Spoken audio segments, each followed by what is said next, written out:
and that is talking about common types of transaction affecting revenue recognition. Common types of transactions affecting revenue recognition. So there is a transaction between principal and agent, principal versus agent. An entity must establish in any transaction whether it is acting as principal or agent. The reporting entity would be regarded as the principal if it has control over the promised goods or service before it is transferred to the customer. When the performance obligation is satisfied, the reporting entity, that is the principal, recognizes the gross amount of the consideration which it expects to be entitled or received for the goods or services as revenue, while the commission paid or payable to the sales agent is recognized as an expense. It's expense in the statement of profit or loss of the reporting entity. So we are looking at if you have control over the promised goods, you are the principal. For instance, you own an item, because this principal versus agent is common in a dealership, car dealership. A manufacturing company that manufactures car can keep their cars with a dealer who has a showroom, a location where people come to see the cars. Now, this agent that has the showroom is acting as an agent. He does not have right or control over the car. The principal determines how much the car should be sold, and the risk of ownership of that car is still lies with the principal. So the principal recognizes revenue when the vehicle is sold, and the commission paid to the agent is treated as an expense in the statement of profit or loss. That's what we try to explain in this place. I would say the reporting entity would be regarded as an agent if it does not have control over the promised goods. If it does not have control over the promised goods or service before it is transferred to the customer. That is, you don't decide the price, you don't have the right, you don't have the title to the property.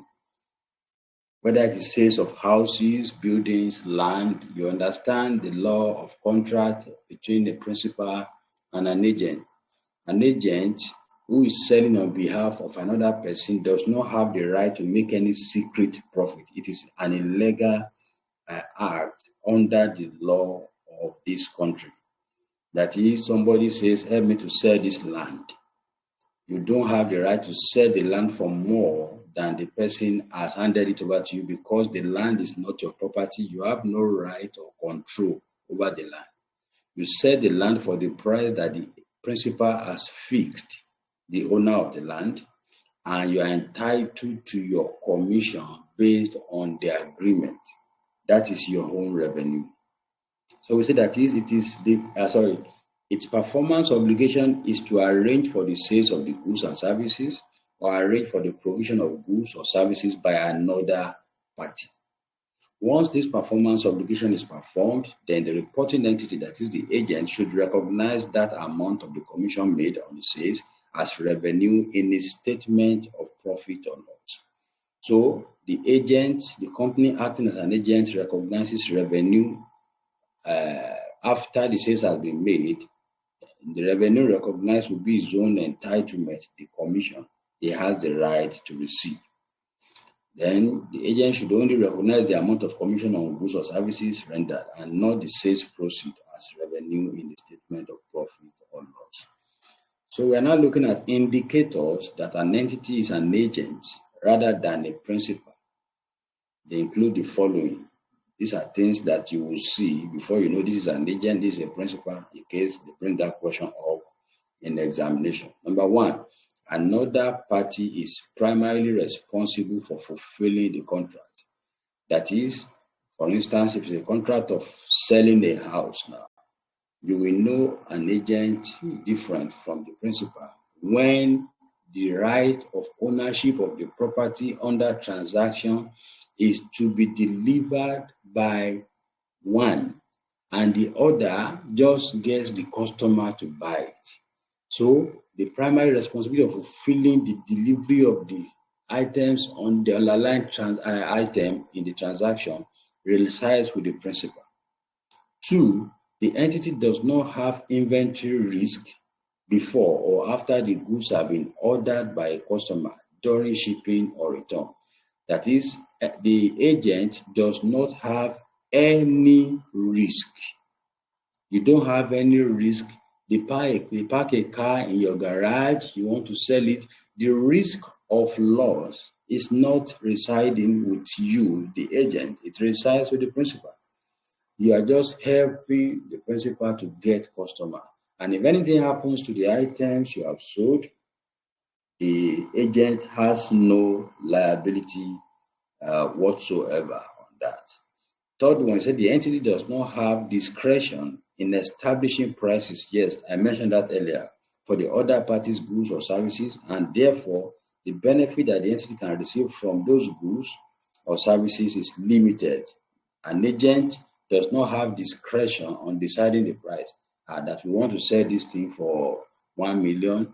Once the principal says sell this item for 1 million naira, you can't sell it for 1.1 million. You can't sell it for more than the price. You don't have right of discretion.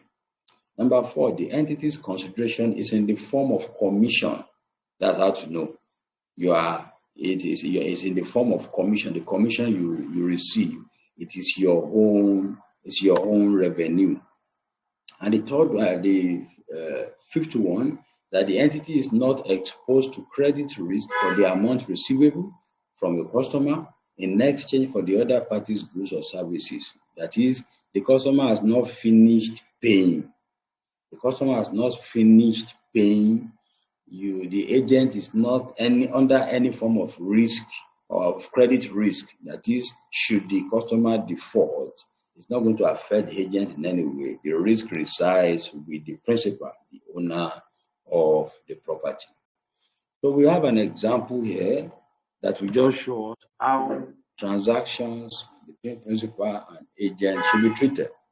So we say PK Limited operates a website that enables customers to purchase goods from a range of suppliers.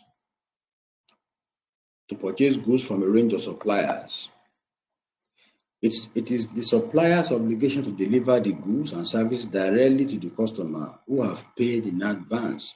PK Limited receives a commission of 15% of the sales price. Now, this is common these days. You have GG, you have all these online selling platforms that people use.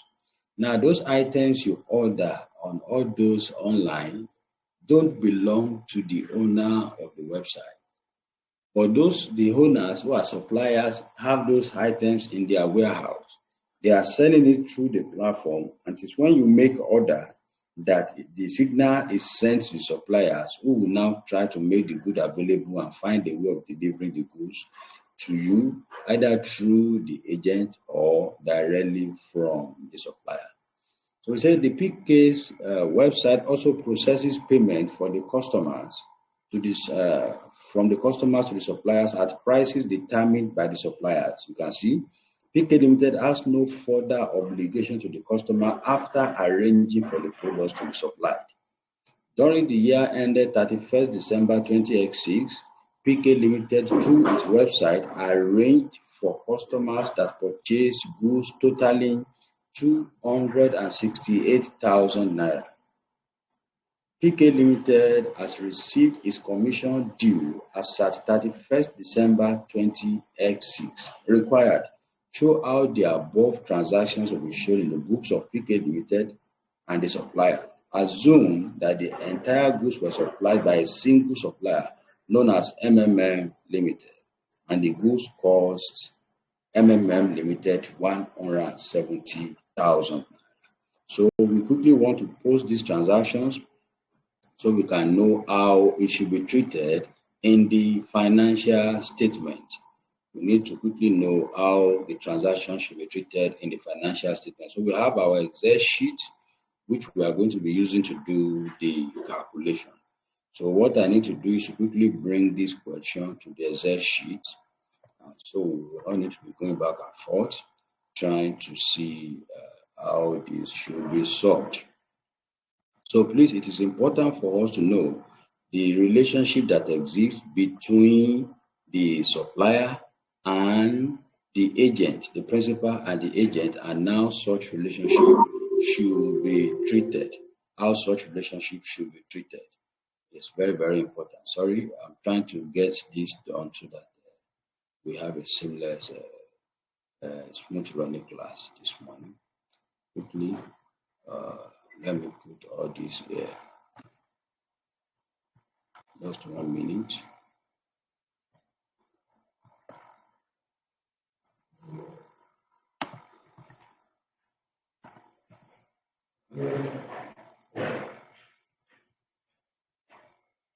I want us to be picking the question from here to avoid any form of.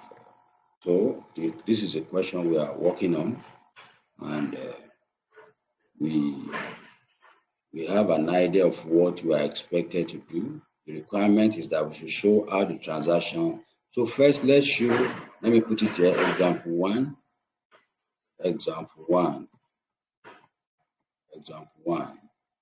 So under the example one, we are treating what? Principal versus agent. Principal versus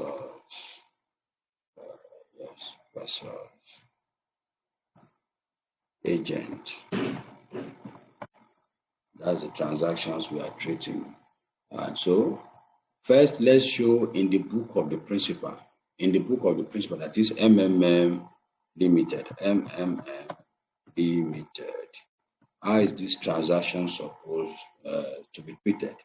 MMM Limited is the owner of these goods, and so recognizes revenue on the gross amount of the sales. You can see the gross amount here, 268,000. So in the book of MMM Limited,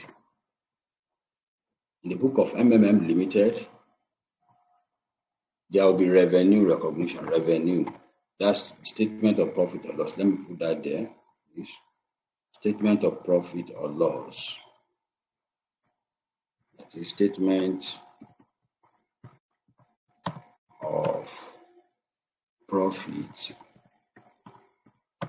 or loss for MMM Limited. Statement of profit or loss for MMM Limited, we have revenue recognized on the entire item sold. That is how much? 268,000. 268,000. That's going to be the revenue that MMM will recognize in respect of this transaction. Then we are going to be having revenue. Let me put it that revenue. Then we have cost of sales. For cost of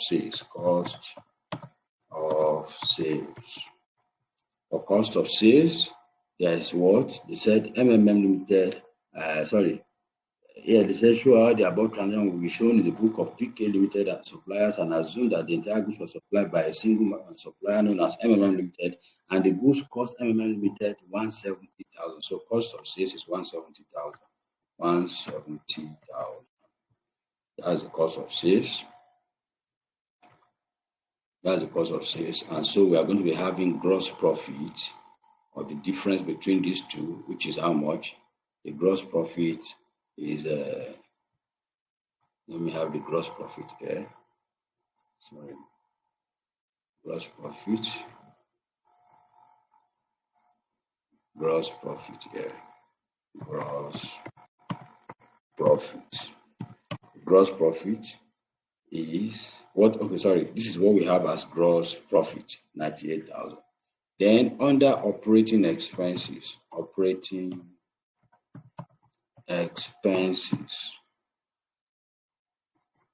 Under operating expenses, the commission paid to the agent will be treated as an expense. Commission to agent.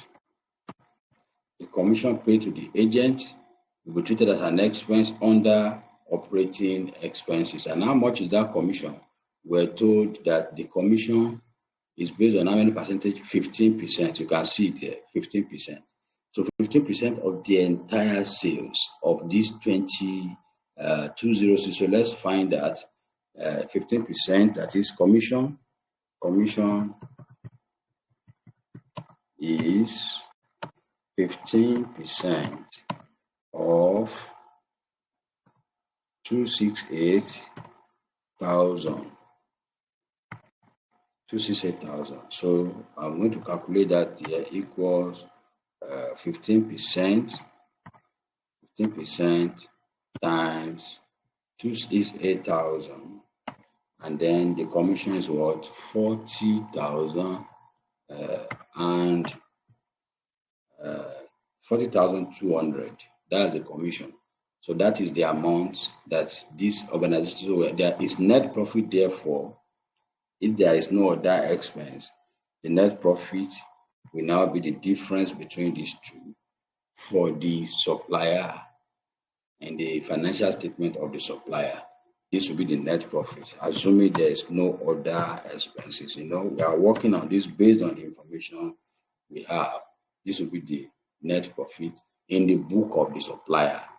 That is in the book of the principal. In the book of the principal, this is going to be how the financial statement will be presented. Statement of financial position. Sorry. How the financial statement will be presented in the book of the supplier. Then let's see how the agent is going to present the financial statement. So in the book of PK Limited, that's what we have, the one for PK Limited here. PK Limited. PK Limited. So in his own statement of profit or loss, his own statement of profit or loss, which is what we have here. Statement of profit or loss for PK Limited. We are going to be having his own revenue. It's just the commission that he received from these sales is what it will recognize as revenue. Revenue in the book of PK Limited, revenue is going to be what? 40,200. 40,200. That is it. So if he incurs any other expense in respect of the transaction, maybe he made phone calls, he did all of that, that is going to be. So it's not his business to know what the cost of sales is. You can see we picked only the commission on the entire amount that he actually sold the item. That is the commission he is entitled to according to the bargain that they had. That is the bargain between the principal and the agent is entitled to this 10%, and that becomes his revenue as a whole. So the cost of sales business is the business of the owner of the goods, not the business of the agent. So that is how accounts between principal and agent are treated. It is the duty of the principal to recognize revenue on the entire sales and the cost of sales on the entire sales. He has his own gross profit. Out of his gross profit, he paid the agent a commission. And out of the gross profit, he will pay the agent the commission, and he will have this as his own net profit based on the transaction if there are no other expenses. If there are no other expenses, but in case he incurs other expenses, this profit or loss account is going to include all of those. And for PK Limited, we don't have any information regarding any other expense that he incurs. Therefore, his revenue is going to be the total amount of the commission he receives. So that becomes example 1 in our today's class. That is how our account between principal and agent is to be prepared. So in case, and we have been able to explain the indicators of what makes you to know if an agent, if a company is an agent or a company is a principal.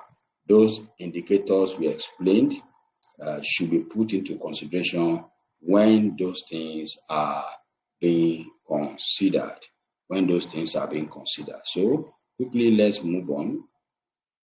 Now we have done this example. Let's move on to the next slide. Another issues. Don't forget, we are looking at common transactions. The topic for today is common types of transactions affecting revenue recognition.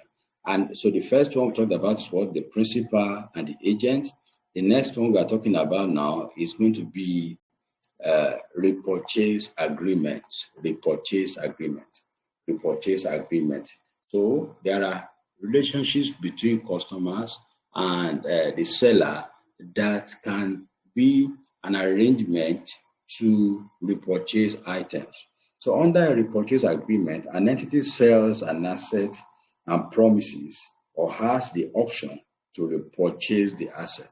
So I sell an asset to you. I have the option to repurchase that asset. I have it as part of the agreement with you. That is, this thing I'm selling to you, I'm going to repurchase it. This is the kind of arrangement we have when you give a collateral for loan in bank. It's under a repurchase agreement. That is, you carry the documents of your house, of your land, of your car, give it to a bank for them to give you loan. It is treated under repurchase agreement. It is treated under repurchase agreement. So we need to know what type of repurchase agreement is. So we said repurchase agreement generally come in three forms. The first one is an entity has the obligation to repurchase the asset. That is a forward contract. That is, this asset I am selling to you, I am under obligation to buy it back. So that is what we hear, and we call it forward contract. I have the obligation, it is my obligation to buy it back. It is my obligation, it is only a transaction for price that we deal in. I sell it to you. If we actually begin to deal with financial instruments, and we get to what we call hedging in financial instruments, those at finance will do that, more of that in SFM. And also this standard, this course also has that standard, IFRS 9. We'll be dealing with that maybe after, very soon, shall we get to that topic on IFRS 9, financial instrument. We'll see this kind of arrangement we call forward contract. That is, they call them derivatives, financial derivatives, how transactions are treated there. The second one is an entity has the right to repurchase the asset, a call option. You have the right to repurchase the asset. That is a call option. And the third one is an entity must repurchase the asset if requested to do so by the customer. Now, this one, the customer is the one that has the right to say, okay, I want you to buy this asset back. So that one is called a put option. These are the three forms of repurchase agreement. So we want to study how transactions that has to do with repurchase agreement should be treated in the financial statement.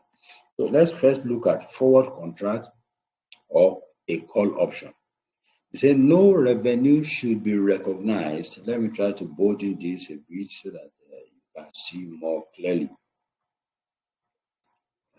Just hold on, trying to bolden this a little bit. So we said no revenue should be recognized where the reporting entity has an obligation to repurchase the asset. That is, if it's under forward contract, you don't have to recognize revenue, or you have the right to repurchase the asset, call option. So you don't recognize revenue. So for instance, I come and sell, let's say, a house or a car to you now. And me, I'm the company that wants to prepare financial statement. If it is under forward contract, that is, I have the obligation to buy back that house, then I will not recognize revenue for the money I have collected from you when I give you the documents to that house. Rather, I am going to recognize a liability in respect of that money.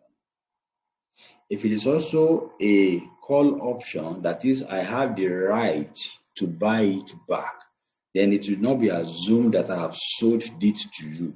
I will not recognize revenue on that underlying item. So in this case, a forward contract or a call option, in this case of a forward contract or a call option, the customer does not obtain control of the asset. So if it's an obligation for me to buy back, or I have the right to buy back, the customer has not obtained control. And don't forget, under IFRS 15, revenue from contract with customers, the object that is transferred, the underlying items in transaction, resides with the one that has control.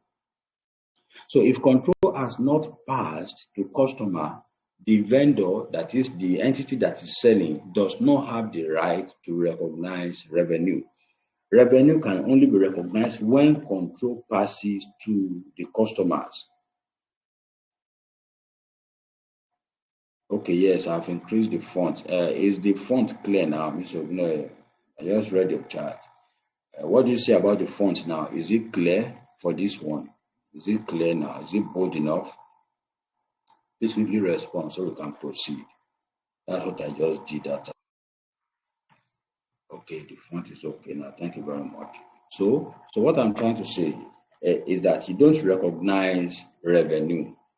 That is it. So in the case of a forward contract, a call option, the customer does not obtain control of the asset, even if the customer has physical possession of the asset.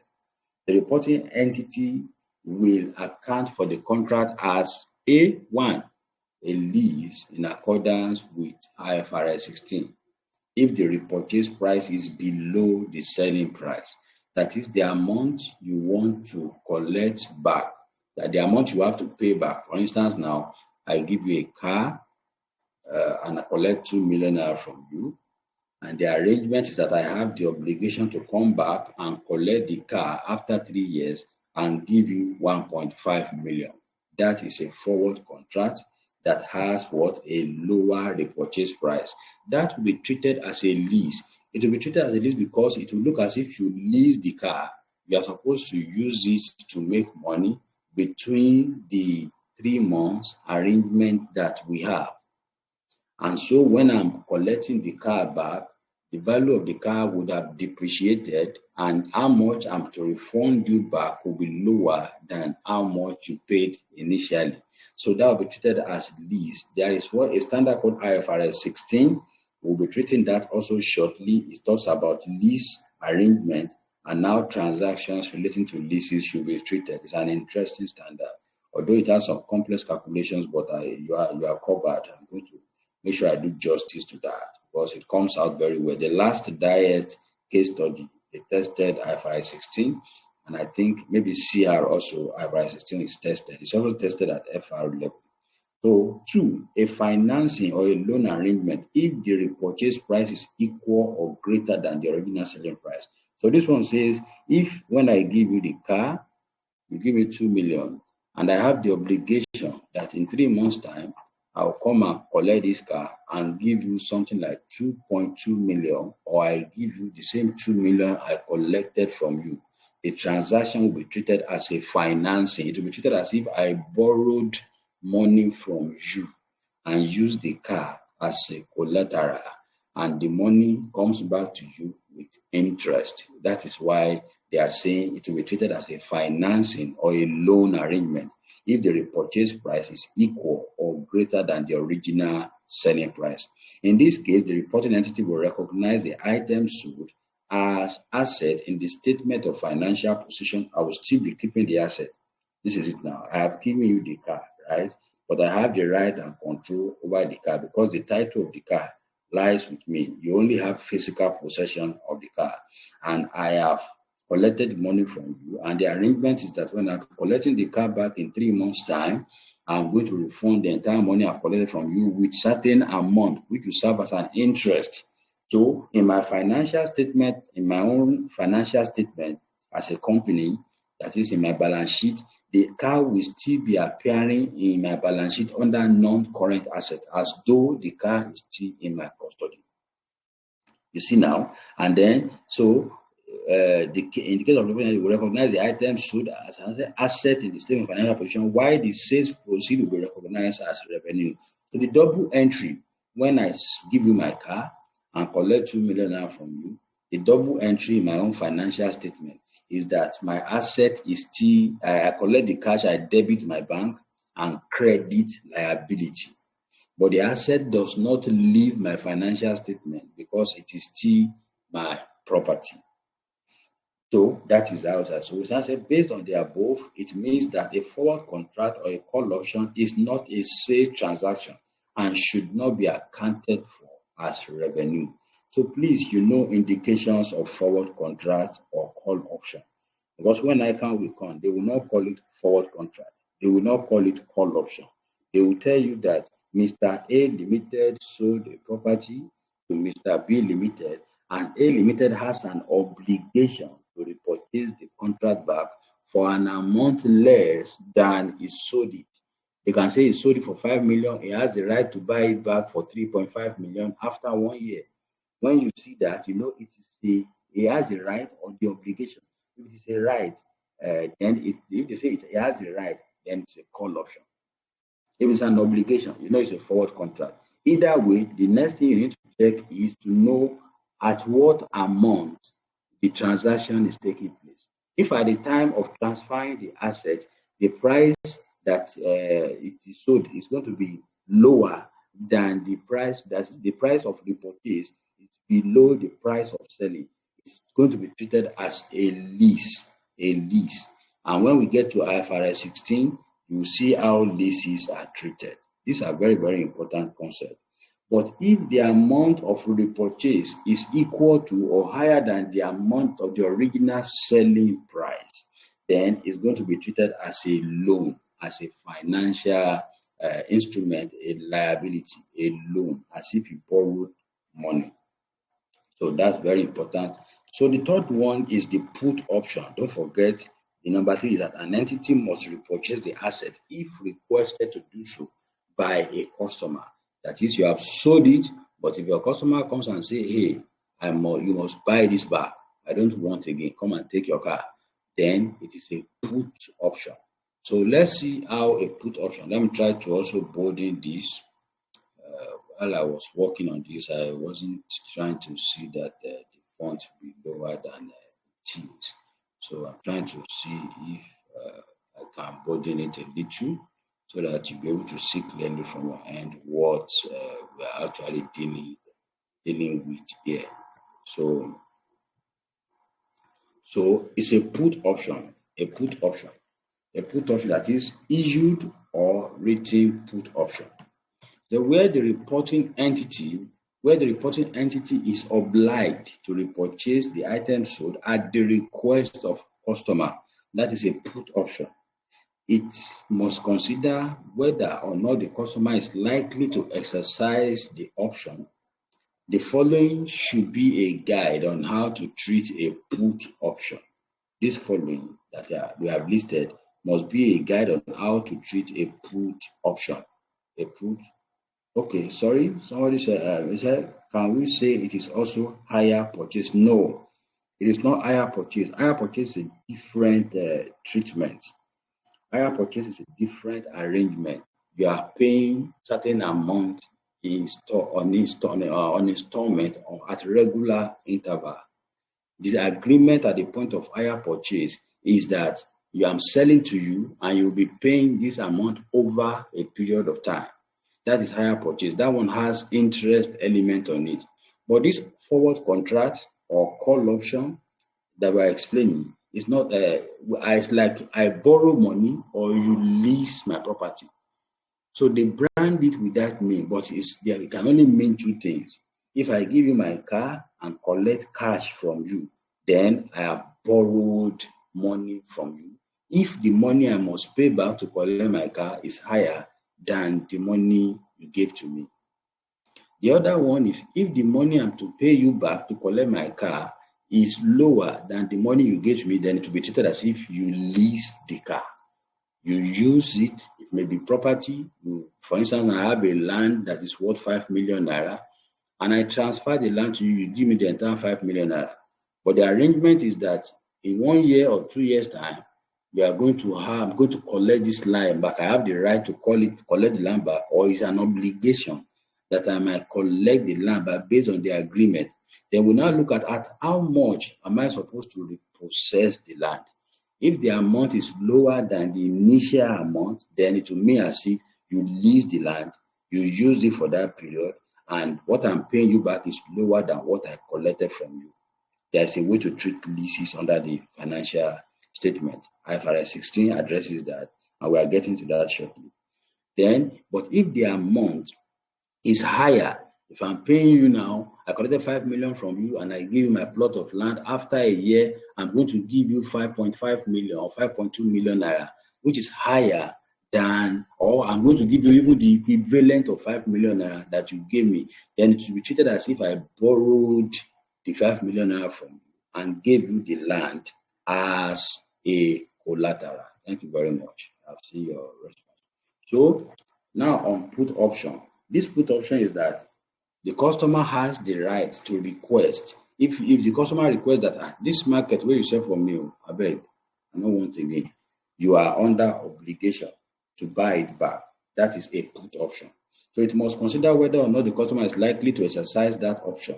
The following should be a guide on how to treat a put option. Number one, if the repurchase price is less than the original, that is, or the initial selling price, or there is no significant incentive or initial selling, and there is no significant incentive for the customer to exercise the right, then the transaction should be treated as sales with a right to return. Please get it. If the repurchase price is less than the original or the initial price, the initial selling price, and there is no incentive for the customer, the amount you have to pay back, for instance, I give you a land, you give me 5 million naira, and the amount that I'm to give you back is lower than what the repurchase price is less than the 5 million. Maybe I'm going to give you back 4.5 million naira, and there is no motivation, no incentive to encourage you to say, okay, come and have your land back.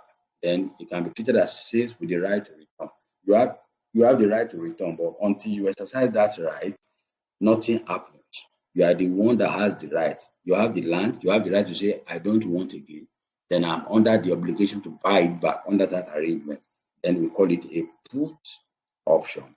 And so if it is that, if the amount I must give you back to collect my land is lower than the 5 million naira, then the transaction will be treated as sales with the right to return. It will be treated as sales with the right to return. Two, if the repurchase price is less than the original, you can see the original initial selling price, but there is significant incentive for the customer to exercise his right, then the transaction should be treated as lease and accounted for in line with IFRS 16. You can see this arrangement is similar to what we had under the forward contract. That is, how much I will give you back is lower than the 5 million naira that I collected from you. Let's say, for instance, after 1 year, and there is an incentive, that is, you have a motivation, there is something that I see that will encourage you to want to do it, maybe because the value of the property has depreciated below that, and that is going to be to your advantage to collect the 4.5 million instead of 5 million, or some circumstances, maybe there be a cycle, something will happen, but that the two of us know that certain things will happen in 1 year time, that we want to encourage you to give the land back to me, even though the money you have to get back is lower. Then we'll also treat it as if you lease the land for that period of time. That's why you're collecting an amount lower than the amount you paid me previously. So it will be treated as lease under that circumstance. So number three, if the repurchase price is greater than the expected market value of the asset, you can see, and also that is the repurchase price is greater or equal to the original selling price, then the transaction should be treated as financing or loan arrangement and accounted for in line with IFRS 9 financial instrument. I have told us also that we are going to have that standard treated in this class, IFRS 9 financial instrument. So what they are saying is that the money that the repurchase price is greater, how much I'm supposed to give you is higher than the worth of that land as at the date that we arrange that I will get it back from you. Maybe I have collected 5 million naira from you. Now it's 1 year time. The land has appreciated to 6 million naira. And even it has appreciated 6 million naira, I have the obligation that you have the obligation to collect more than that 6 million naira from me. That is, the repurchase price is higher than the market value of the asset as at the date of repurchase, then it will be treated as if I obtained loan from you and I'm paying you with interest. Number 4, if the repurchase price is less than or equal to the expected market value of the asset, but greater than or equal to the original selling price, then the transaction should be treated as sales with the right to return. You can see the repurchase price is less than or equal to the expected market value of the asset, but greater than or equal to the original selling price. The value of the land is 6 million naira. That is the value of the land. The purchase price is now less than that 6 million naira, but is greater than the amount I collect from you. So I collect 5 million naira from you. The value of the land is 6 million naira, but the arrangement is that I can give you 5.5 million back. So it will be as if it's a sales with the right to return. Sales with the right of return. That's how the transaction will be treated in the financial statement. So we have an example here to further illustrate all these explanations that we have made. The example says NTA Limited enters into a contract with DVD Limited for the sales of equipment on 1st April 20X1 for 600,000. It's supposed to be dollar, but let me just take it naira. For 600,000. For 600,000, full stop. The equipment had a carrying amount of 500,000 as at 31st March 20X1. Look at it all. NTA enters into a contract with DVD Limited for the sale of equipment on 1st April 20X1. The sales is 600,000. The equipment had a carrying amount of 500,000 as at 31st March. According to the contract, NTA has the right to repurchase the plan. That is a call option for 660,000 naira. So this will be treated as if what? It's as if you collected a loan, because the repurchase price in this case is higher than the original selling price. You can see the repurchase price is higher than the original selling price on 1st April 20X2, that is a year after. It is the policy of NTA Limited to depreciate all its depreciable non-current assets at the rate of 20% on reducing balance basis. Require, show how the above transaction will be accounted for in the books of NTA Limited for the period ended 31st March 20X2. So this is how this transaction will be treated. We are about to see now. So I'll take the question to our sheet, and then we work on the question there. I'll take the question to our sheet, and then we work on the question there. So we are now on the Excel sheet for the solution to this question. So I'll put the question here. I decided to be doing this lately because I actually want us to be having access to the question while you also see the solution, so that you can know which question is actually treated in which worksheet, and so it will help your revision when you are trying to revise. So this is the question here. And so the question says that NTA Limited enters into a contract with DVD Limited. So we will first need to pass journal. So the first thing, so example 2. And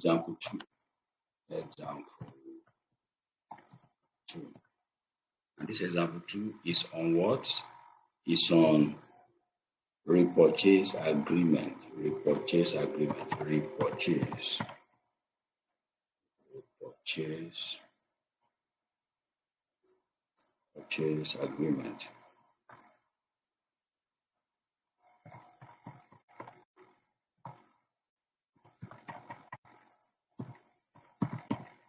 Purchase agreement. That is what this is actually looking into. So now in the book of NTA Limited.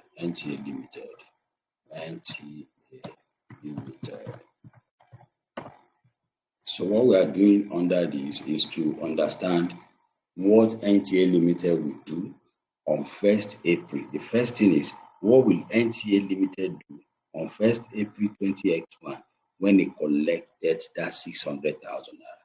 So journals, I'll first do the journals here.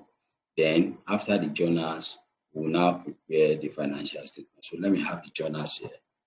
Journals, that is the double entry.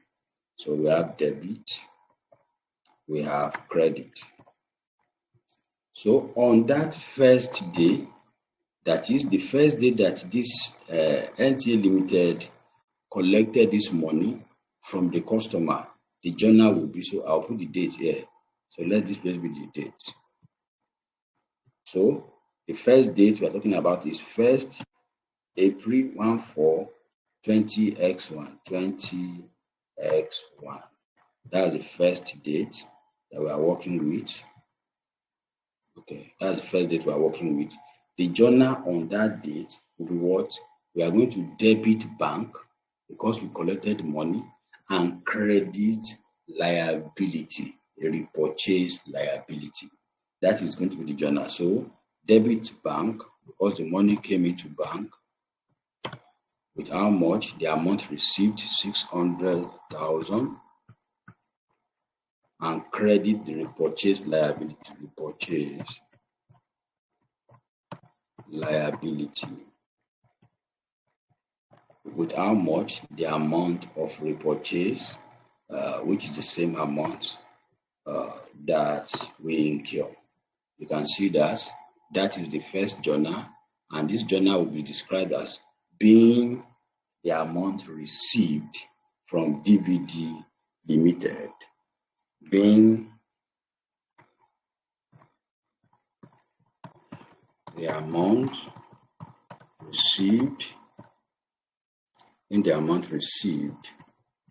from DVD Limited. That is the description for that journal. So the second journal will be passed. So that's it. But don't forget, they said the asset has 500,000 carrying amount as at 31st March 20X1. That is a day before this transaction actually took place. A day before transaction took place. So, but we are coming to that. They say, according to the contract, NTA has the right to repurchase the plan, that is a call option, for 660,000 naira on 1st April 20X2. So, 1st April 20X2, when the money is paid, back, we are going to pass a journal. So 1st April 20X2, and the journal is, we are going to debit the liability, the repurchase liability that we recognized previously. We debit it, repurchase liability. That is a repurchase liability. With how much? The amount we credited into it previously. And then we debit interest expense. With how much? The difference, because we are paying back 60,000 naira is the interest expense. 60,000 naira is the interest expense. Then we credit bank in the place where the money will go out from, with 660,000 naira. 660,000. That is the journal. You can see we are treating it as if you borrowed money. We are not recognizing revenue. You can see no journal is affecting revenue in this regard. No journal is affecting revenue in what we have done. The first one touches liability and bank.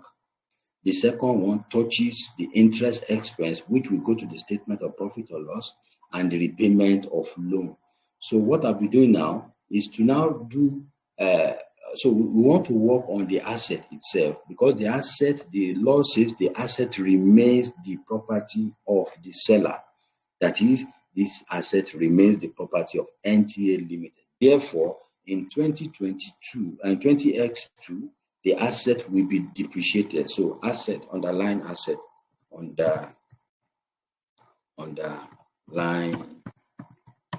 asset. And the underlying asset, we are going to calculate depreciation on it. Depreciation, because it remains the property of the entity. how much was the carrying amount? The carrying amount was 500,000, and it uses reducing balance method to depreciate. So 20% multiplied by 500,000 is the depreciation charge in 20x2. So depreciation, let me see, depreciation as at 20x2. So the depreciation will just be simply what? 500,000. It's only 500,000. 500,000 times the 20%. That's going to be the depreciation charges. And so let me put the figure here, equals to 500,000 times 20%. And so we have a depreciation charges of how much is there? 100,000. So that's, and you remember the journal for depreciation. Let me quickly do the journal for depreciation, just as a way of reminding us. Journal for depreciation was debit depreciation expense, expense with the amount of depreciation, and credit accumulated depreciation, because we'll prepare a financial statement extract now on this transaction, accumulated depreciation with the depreciation charge.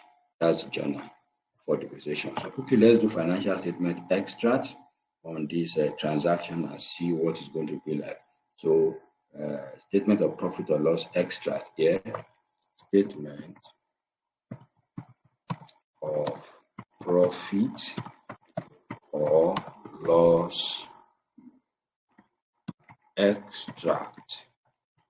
So I'm going to have for the 2 years here. So 20x1, 20x1, and 20x2, 20x2. So what goes into profit or loss in 20x1? Okay, nothing comes except for, we have information as to what has happened at the end of 20x1. So no transactions actually affects 20x1 here. So it's going to be 20x2 alone. It's only 1 year. Don't forget that the transaction began at the beginning of 20x1. If you look at this organization now, they have a financial year that ends on 31st March and begins on 1st April 20x1. So as of 1st April 2021, there was a balance of 500,000 in the asset account. So in balance sheet, we can have that just for the purpose of, and then passing our journals, because this journal affects only the balance sheet line item, the bank and the repurchase liability, and the journals is only in 20x2 that we have information that will go to profit or loss account. And there are just 2 of them. First one is the interest expense.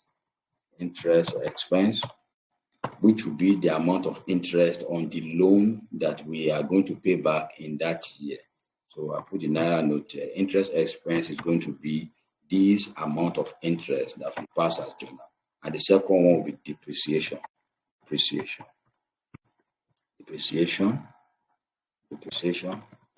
That will going to be the annual depreciation that we recognize in respect of our items. Those are the 2 things that will affect the statement of profit or loss in 20x2.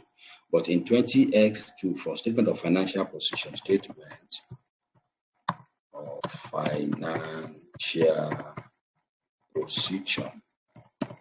of financial position, what will be affecting it? So I will have 20x1,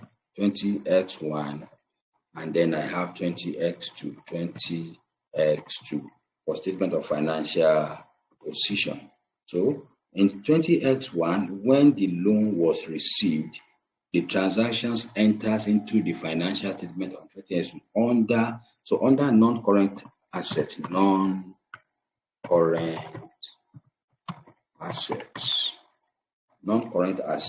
the underlying asset. Did they give us the name of the asset? Enter is an equipment, sales of equipment. So we call it equipment, a PP, or we call it property, plant, and equipment. Property, plant, and equipment. Property, plant, and equipment. And that is going to be the amount we are recognizing. In 20x1, it has a balance of 500,000 naira. 500,000 naira. 500,000 naira is what the balance is in 20x1. But by the end of 20x1, which is 20x2, it now becomes how much? 400,000. That is 500,000 minus depreciation for 20x2. So the balance remains. You can see that's it. Then we come to current asset. Current asset. Bank paid out. The bank received money in what? In 20x1. So bank, we just put the figure there. How much was it? 600,000 naira that we debited it in 20x1 immediately as at the beginning of that year. And so, but the money goes out also in what? It goes out. So 660 goes out in 20x2. So I'm going to be having that as a negative just to show what affect banks, what affect banks in year 2. Sorry, change this equals this. It goes out, 660 goes out because we paid this expense, and so we have our current liability, current liability. For current liability, the repurchase agreement, the repurchase liability that is dischargeable in 1 year time. Don't forget it's 1 year time. That's why we are recognizing that as current liability. Purchase liability, the repurchase liability in the year that it was incurred is how much? It was 600,000 naira that we recognized. And when it was actually discharged, it became 0 in the following year because the journal that we passed at the end of the following year is what actually resolves that. Can you see what the financial statement looks like on this transaction? That is how it will be treated under a sales and repurchase agreement that is a call option, and the option affords the buyer to repurchase at a higher price. So that's the end of that. Let me also put this in a box here for us to be able to know when we are referring. That's our example 2, and the question is here for us to refer to when we are studying it. That is how that will be treated. Let's quickly move on. Let's quickly move on to the next item. I'm trying to work fast so that we can achieve more before my battery goes out, since my gen was giving the background noise, even though I locked it at the backyard. Anyway, we need to go on. So now that is that. Let's now go to the next issue. So we'll talk about another issue. It says with a right to return. Don't forget, we started by talking about common types of transaction affect revenue recognition. The first one we talked about principal versus agent. Second one we talked about repurchase agreement. And you can see some transactions under repurchase agreement are set to be treated under sales with the right to return. Sales with the right to return. Sales with the right to return. So how do we treat transactions that have to do with sales with the right to return? That's what we are coming to study under this next slide. So this is a sales arrangement where goods are sold to customer with the customers giving the right. The customer is given the right to return the goods back to the seller if the goods were not sold within a specified period. That is, I'm a supplier. Maybe I import phones. Let's say Ms. Ogunoye, for instance, has a shop where she sells phones.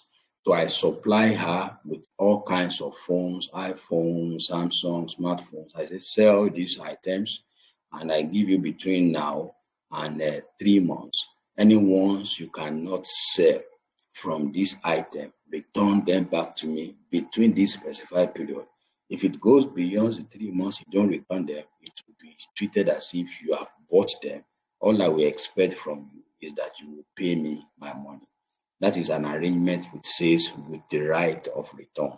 I have sold the items to you. It's treated as sales when it is sold, but the condition is that I give you 3 months.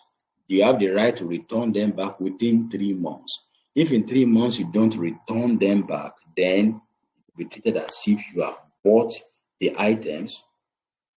To be treated as if you have bought the items and they will be able to recognize it. So the sales is an arrangement where goods are sold to customers with the customer given the right to return. So we say there are goods. So there are goods. Okay, these are goods. So there are goods sold. There are goods sold with the right of return. There are goods sold with the right of return. So please let me quickly edit that error. There are goods sold with a right of return. The reporting entity, that is a selling entity, should not recognize revenue for the goods that are expected to be returned, but by the customer. The selling entity can calculate the level of expected return,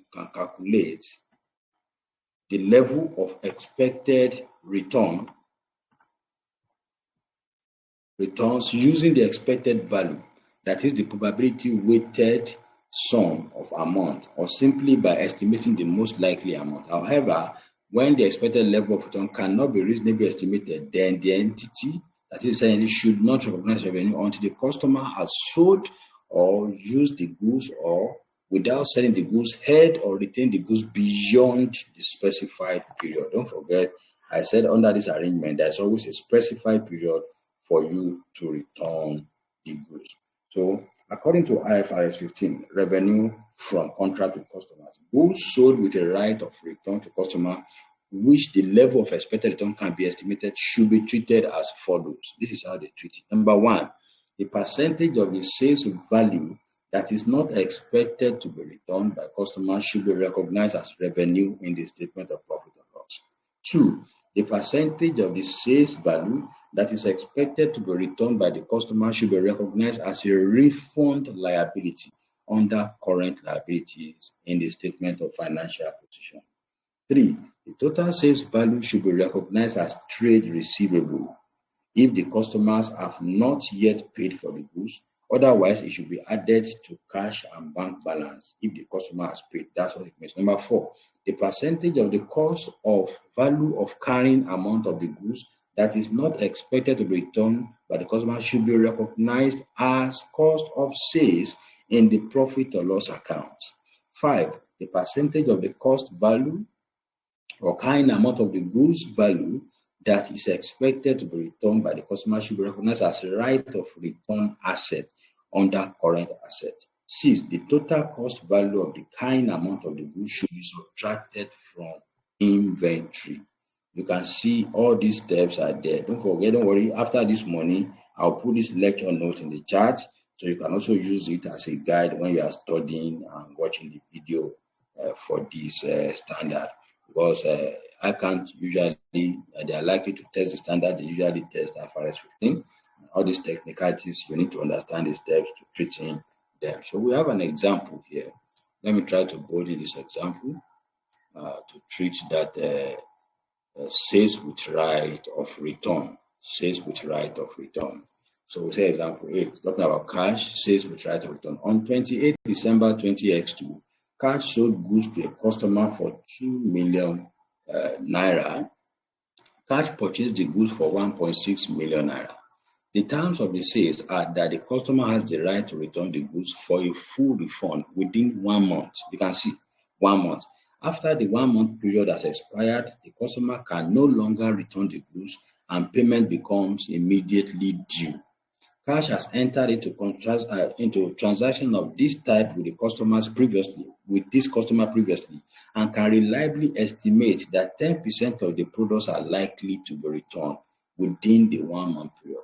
Required, show how the above transactions will be accounted for in the books of cash in line with IFRS 15 revenue from contract with customers as at 31st December 20x2. So we need to actually treat this quickly, how it will be accounted for. Don't forget that the transaction was made on the 28th of December 20x2, and we are to account for it on the 31st December 20x2.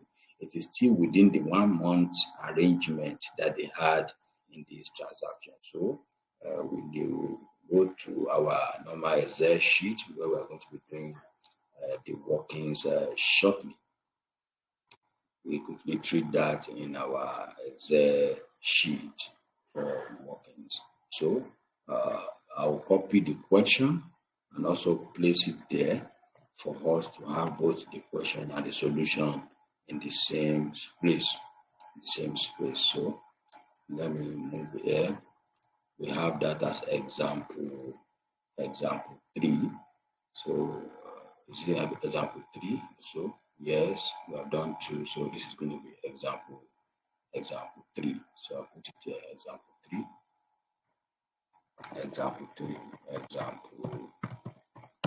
3.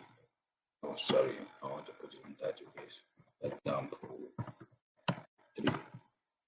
So let me check. Okay. So this example 3 is here. I'll put the question. Let me quickly put the question here for us to be able to see when we need to actually revise it. Please, very importantly, I expect that we be looking at past questions because of the time constraints and because of the lectures. A lot of things I have to do. I will not be doing the past question things. I expect us to be using past questions to test everything that we have treated in class, please, so that if you have any question, you bring it to class and we'll treat it together. That's how to measure your progress in this examination. One thing about that kind of exam is that when you are studying, you actually think you know. This is when you are face to face with past questions and you are treating the past questions that you now know are most things you thought you knew, you probably did not actually know or understand them when they are treated. So if you are combining treating past questions together with the, the lectures, it will help you a lot. So I'm going to have the solutions put here. Solutions.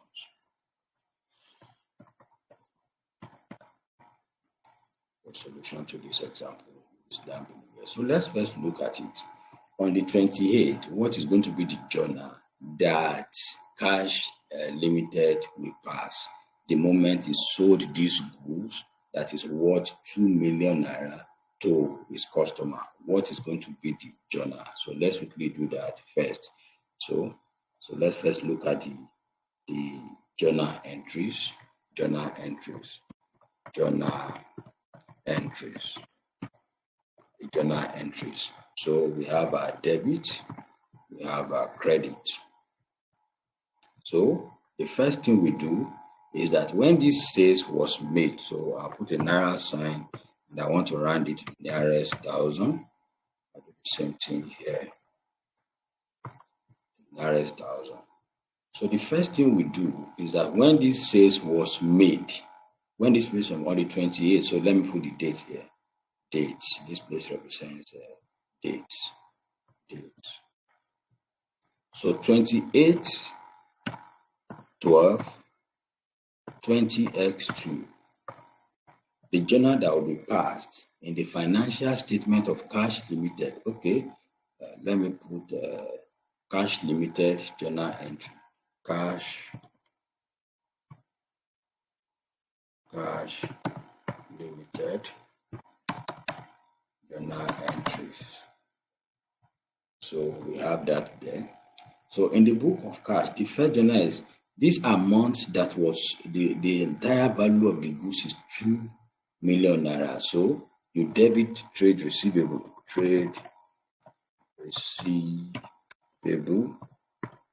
with the entire amount of 2 million naira. Now we have rounded it, so I'm going to put 2,000 here. And credit, there are two things you are going to credit here. This amount is receivable. The percentage that you know will be returned. If you look at this question, it said cash has entered into transaction of this type with the customer previously and can reliably estimate that 10% of the products are likely to be returned. So 90% of the products will not be returned. 10% will be returned, 90% will not be returned. So revenue will be recognized. On the quantity that we know will be stored, which is going to be what? 90% of the entire sales made.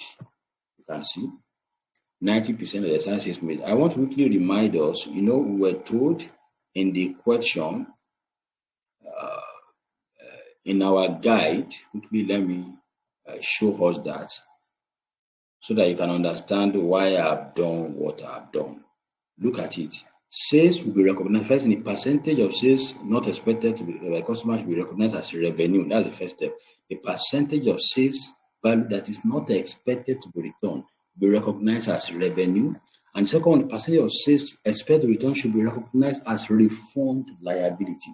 Refund liability. So the second leg of our journal in what we are passing now is going to be what? Inside refund liability. Refund liability. So the second leg of the journal here will be what? Refund liability. Refund liability. And that's going to be how much? 10% of the amount that we actually sold. 10% of this. That's the journal. That's the journal we are passing in respect of this transaction as we enter into it on the 28th day of December when the transaction was actually entered into. I hope you understand what we have done here. Then we go on. We are going to enter journal in respect of inventory. So this one is being the recognition of sales, being the recognition of sales and refund liability. That journal describes that. The second journal is going to be in respect of the same of the cost of sales, of the quantity that we sold. Don't forget we are told that the value of the goods sold is what? 1.6 million naira. So what we are saying is that the journal is going to be, we are going to recognize cost of sales on the percentage that we know the customer will not return, and we recognize the right of return asset for the one we know that the customer will return. Then we are going to credit our inventory because the entire goods of 1.6 million must be taken out of inventory. So the first transaction here, journal is we are going to debit cost of sales. Cost of sales will be debited with how much? Okay, sorry, let me use capital. Cost of sales will be debited with how much? 10% of 1.6 million naira. Sorry, 90% of 1.6 million, 90% of 1.6 million naira times 1.6 million naira, which is the entire cost of sales. Sorry, 10% of 1.6. Don't forget, I've rounded it up. That is why I'm just considering as if this is the amount. Then right of return asset. Right of return asset. The right of return asset is going to be debited with 10% of the amount. 10% of the amount that or the value of this, which is what? 10% of 1.6 million naira. And that is going to be this amount. That's going to be this amount. And then we are crediting our inventory. The book must get out of inventory. The entire goods must get out of inventory with how much? The entire 1.6 million naira. The addition of the two is going to be in the inventory. You can see that is the journal. And it's going to be what? Being the recognition of cost of sales and the right of use asset. Being the right of return, being the recognition of the cost of sales and right of return asset.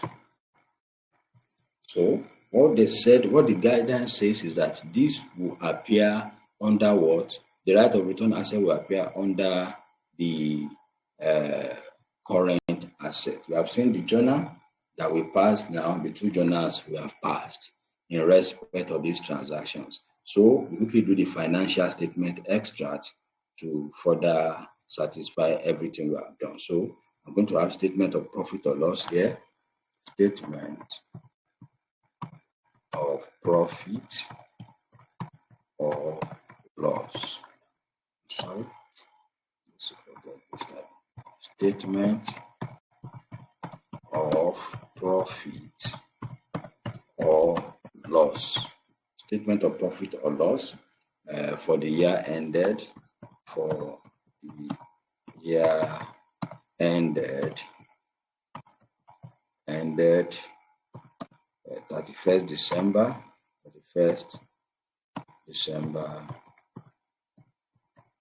20x2. 31st December 20x2. So we have that here. 31st December 20x2. So it is still under the same company that we are working with. That is the Cash Limited. So I did not put that there because I felt we already have that information for the purpose of this class. So it's going to be a 1 year account we are preparing. So revenue is going to be what? The amount we credited to revenue, 1.8. Then cost of sales is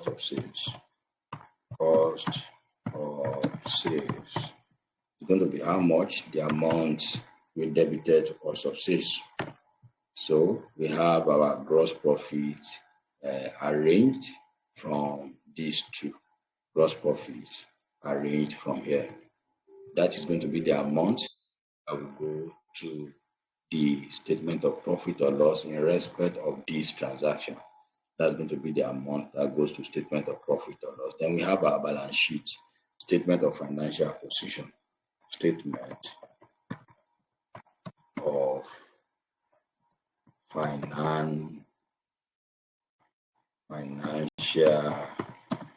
position.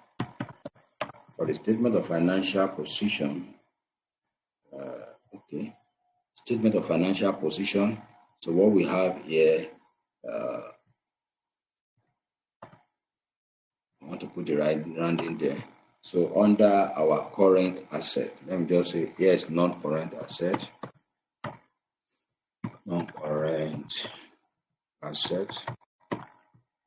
So under our current asset,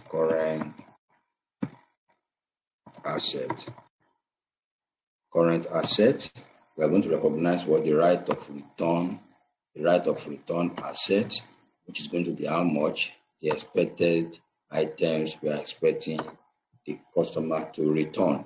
And then under current liability, we are going to have what? The refund liability that we expected the client, the customers to make. You can see this is how the transactions will be treated. This is how the transactions will be treated in the financial statements. These are the balances that will appear in the balance sheet.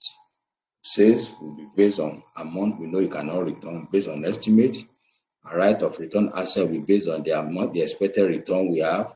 A right of refund, the amount we're expecting to refund to the customer. This is how the transactions will be recorded in the financial statement. I hope we get the gist on that sales with the right to return. So quickly, I'm also trying to move very fast because of my battery life. I think it should still take us the next 20 minutes. So by then we are almost even done at 7 o'clock. So quickly, let me go back to the slide and let's see one more thing that we can study. If it seems it's not clear at first, don't worry. You all know you can always go back to the video and watch it. So we go to the next transactions, the issues under this standard bill and hold arrangement. This one is just an explanation. I hope you can see the screen. Okay, let me just do something. To ensure that it is loading. Let me do something to ensure it is loading so that we'll be able to see everything clearly. Sorry, quickly, I'll do that now. But some of us are using our phone and it may not be sharp enough.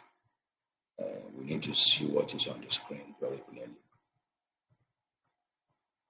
So that's why I try to put in. So bill and hold arrangements. Under a bill and hold arrangement, goods are sold but remain in the possession of the seller for a specified period, perhaps because the customer lacks storage facility. That it is an arrangement where an entity bills a customer for a product, but the entity retains physical possession of the product until the goods are transferred to the customer at a later time in the future. An entity will need to determine at what point the customer obtains control. At what point the customer obtains, please can you show notes to the account? Notes to the account. Yes, the journals can be presented as notes to the account. So the column for notes to the account, like I explained yesterday in the presentation. Don't worry, when we are doing presentation of financial statement, you will be seeing clearly how notes to the accounts are displayed. Because I'm treating this as extras. Now, this place can be items of notes to the account. So you call this first journal note 1, and then this one note 2. Or you work on notes. After the journal, you can work on notes, which is going to be the computation of the percentage. We just put it inside the journal. So you can say note 1, the percent revenue. So we can have note 1 as revenue. Because of time now, I'm just looking at it. You can have note 1 as revenue, then you put the 2 million naira times the percentage of how much expected, and then you arrive at this. And you say cost of sales, you put the 2 million naira, the 1.6 million naira multiplied by 90%, you have this figure. And you say the right of refund liability, you put the 2 million naira times 10%, you have this. You can put the note, and when you have those computed here, you can then say revenue, how you got your revenue, note, so and so.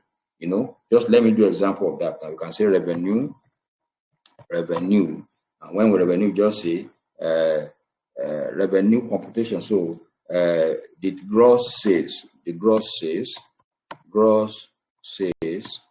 is how much? 2 million naira. Just doing the example, and then we say percentage expected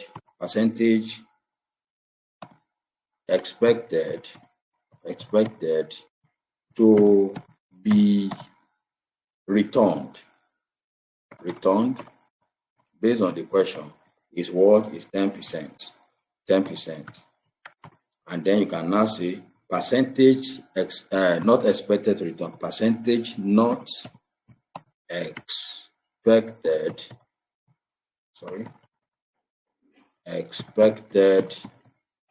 to be returned, and you call that, it will be 90%. Since this other one is 10%, 90%. So when you do that, you can now say sales to be recognized, sales or revenue recognized, revenue recognized, and that will now be how much? You now calculate it 90% times the total amount of this thing, and we have our revenue to be recognized here. So if this is note 1, for instance, now if we number this one, you can say note 1. If we number this as 1 here, so you just come here under this presentation, and where you have notes, so just put 1 here. As you can call it notes, you can call it workings, but we call it notes in practice. So that's just an example of what to do. I don't want us to waste so much time on that. So that's what to do. And these journals also help us to also explain to the marker, the examiner, what you have actually done. So quickly, let's go back to what we are working on. So we are on this as bill and hold arrangement. That is, I buy items from you. I've not taken the items from you. It's either I've paid you and we have an agreement that I'll pay you later, but the items remains in your custody. So an entity will need to determine at what point the customer obtains control. So the contract under bill and hold must be established at the point when the contract is to be made. The reason why my goods remains with you must be established. Is it because there are some things you still need to do on the goods that you have not done, in which case the right and the control of the goods remains with you, and the money I've paid you will be treated as a liability in your account? Or is it because I don't have a warehouse where I can keep the goods after I've paid for them, and I'm now making an arrangement with you to leave the goods in your own warehouse? We have to have that agreement at the point we are making an arrangement. The reason why there is a bill and hold must be established. If the reporting entity is still the one delaying the goods in its custody, then the right and control of that goods has not passed to customer. Therefore, the reporting entity should not recognize revenue on the amount received or receivable from the customer. But if the case is that the customer is the one requesting this special arrangement that, oh, I'm buying these goods, my shop is small, I don't have a place to keep it, or our office, we don't have a place to keep it, keep the goods with you, we will be paying you for renting a space in your warehouse to keep the goods. So we say for others, the customer may obtain control even though the goods remains with the selling entity's physical possession. And in this case, the entity would be providing custodial services, which may constitute a separate performance obligation. That is, that custodial service is a separate performance obligation. That is, you are asking for a rent for these goods to be kept in your custody. You are going to pay rent on it.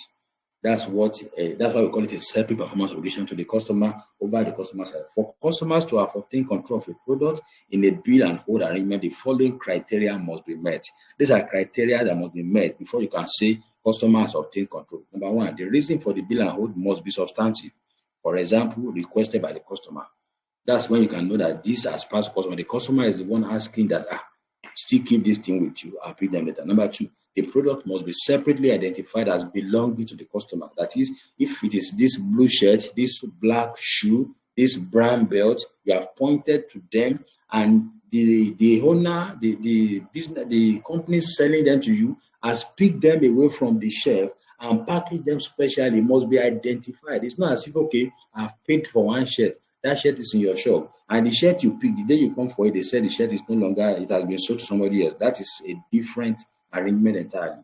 So it means the owner, that is, the ownership of that shirt has not passed to you, even though you paid. The very shirt you pick, besides the color, the very shirt you pick is not separately identified. Three, the product must be ready for physical transfer to customer. Before you can say customer is the right has passed to customer, you must be able to physically identify the product, and then it is ready for you to send it to the customer. The last one is the entity cannot have the ability to use the product or to transfer it to another customer, meaning that the company selling it cannot sell that your item for another person. Then we say, okay, the right has passed to customer, even though the physical good still remains with the selling entity. So we have an example. We said TFC Limited, bill and hold. We said TFC Limited enters into a contract with Jaspers Limited on 1st April 20X2 for sale of a plant and spare part. It will take TFC Limited 3 years to manufacture this, and on 1st April 20X5, Jasper Limited pays for both the plant and spare part, but only takes possession of the plant. Jasper Limited inspects and accepts the spare part, but requests that TFC should continue to store the spare part in its warehouse, that is TFC Limited warehouse. Requires show how the above will be accounted for in the book of TFC Limited.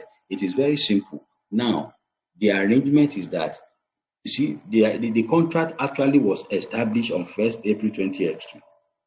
But on 20X5, as at 20X5, the items are already available. It will take 3 years. So it means that between this 20X2 and 20X5, the production of the items are actually completed by TFC Limited. But after 20X5, that is when Jasper Limited was asking, he has inspected, you can see, inspected and accepts the spare part, but requests that TFC should continue to store the spare parts in his warehouse. So this is an arrangement of storage differently. This is an arrangement of, there is no monetary value here, so there is no calculation here. I just need to explain what will happen. That's why we are not going to Excel sheet. You can see we are not doing any calculation here. So what we are doing is, what we are saying is that On that date, as at 1st April 2025, TFC Limited will recognize revenue because he has actually finished processing and the items are ready for Jasper Limited to take. And so that is for the plant and the spare part. And so for the spare part that is stored also in the warehouse, now TFC will arrange for how much Jasper Limited will pay for storage and will be recognizing it. If you say, okay, every month you're going to be paying 50,000 naira for keeping your goods in my store, then each month TFC Limited will be recognized revenue in respect of rental income. That is the renter of his facility that is being used by Jasper Limited. Whereas the revenue for the items has been recognized on 1st April when the items are ready for Jasper Limited to take them. So that's how to treat transactions under bill and hold arrangement. And that brings us to the end of this standard IFRS 15. If there is any part of it that is still confusing, not clear enough, watch the 3 videos. We have done 3 videos on IFRS 15 now. We started last Sunday and now we rounded it up this Sunday. We did yesterday and today. So the videos there are there on the platform. And what I expect you to do now is to scan all item past question on IFRS 15. You will see it there. Scan it under, just be scanning them. Transactions that has to do with IFRS 15. It's either they set a question on it alone, or they put it together in a group account, or they put it together with other standards. We can filter out IFRS 15 and treat every past question on it. You know, the date for exam is drawing close. As we are learning, we should be practicing and be treating complex questions, dealing with them in class. There may even be a class that will treat only past questions on the topics we have treated in the past. But we still have obligation to also cover the syllabus. We need to put all hands on deck so that we achieve our goal for this class. The goal is that you should pass this paper, this next diet you are going, and that is going to be your experience by God's grace. So that is that brings us to the end of the class this morning and the end of the standard by God's grace. Next Saturday we'll meet again, and we are going to be starting a new standard afresh. So thank you very much. Do you have any question or anything to say based on what we have done today?